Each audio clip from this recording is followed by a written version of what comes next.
जय श्री राम दोस्तों। आप सभी को धनतेरस की, छोटी दीपावली की, बड़ी दीपावली की बहुत बहुत शुभकामनाएं।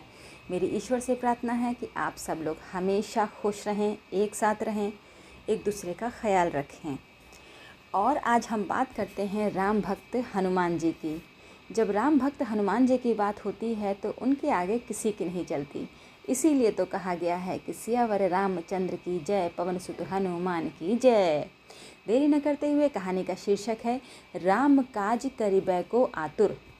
एक बार भरत, लक्ष्मण और शत्रुघ्न तीनों भाइयों ने माता सीता जी से मिलकर विचार किया कि हनुमान जी ने हमें राम जी की सेवा करने का मौका ही नहीं दिया। पूरी सेवा अकेले ही किया करते हैं, अतः हम राम जी की सेवा का पूरा काम हम ही करेंगे। हनुमान जी के लिए कोई भी काम नहीं छोड़ेंगे। ऐसा विचार करके उन्होंने सेवा का पूरा काम आपस में बांट लिया। जब हनुमान जी सेवा के लिए सामने आए तब उनको रोक दिया और कहा कि आज से प्रभु की सेवा बांट दी गई है, आपके लिए कोई सेवा नहीं है। हनुमान जी ने देखा कि भगवान को जम्हाई आने पर चुटकी बजाने की सेवा किसी ने भी नहीं ली, अतः उन्होंने यही सेवा अपने हाथ में ले ली। हनुमान जी की तो बात ही निराली है। यह सेवा किसी के ख्याल में ही नहीं आई थी।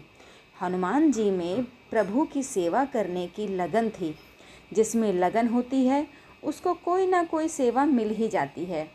अब हनुमान जी दिन भर राम जी के सामने ही बैठे रहे और उनके मुख की तरफ देखते रहे, क्योंकि राम जी को किस समय जम्हाई आ जाए इसका कोई पता नहीं।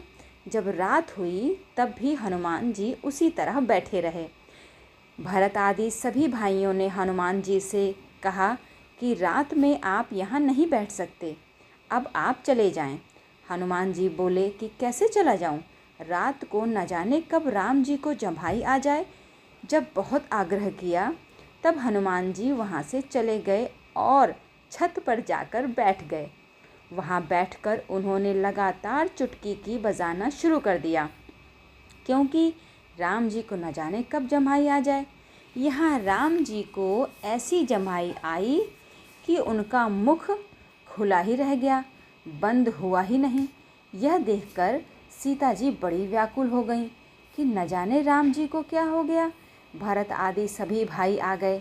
वैद्यों को बुलाया गया तो वे भी कुछ नहीं कर सके। वशिष्ठ जी आए तो उनको आश्चर्य हुआ कि ऐसी चिंताजनक स्थिति में हनुमान जी दिखाई नहीं दे रहे हैं और सब तो यहाँ हैं, पर हनुमान जी कहाँ हैं।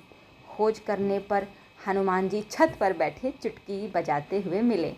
उनको बुलाया गया और वे राम जी के पास आए तो चुटकी बजाना बंद करते ही राम जी का मुख स्वाभाविक स्थिति में आ गया।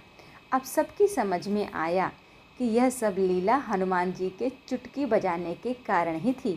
भगवान ने यह लीला इसलिए की थी कि जैसे भूखे को अन्न देना ही चाहिए, ऐसे ही सेवा के लिए आतुर हनुमान जी को सेवा का अवसर देना ही चाहिए, बंद नहीं करना चाहिए।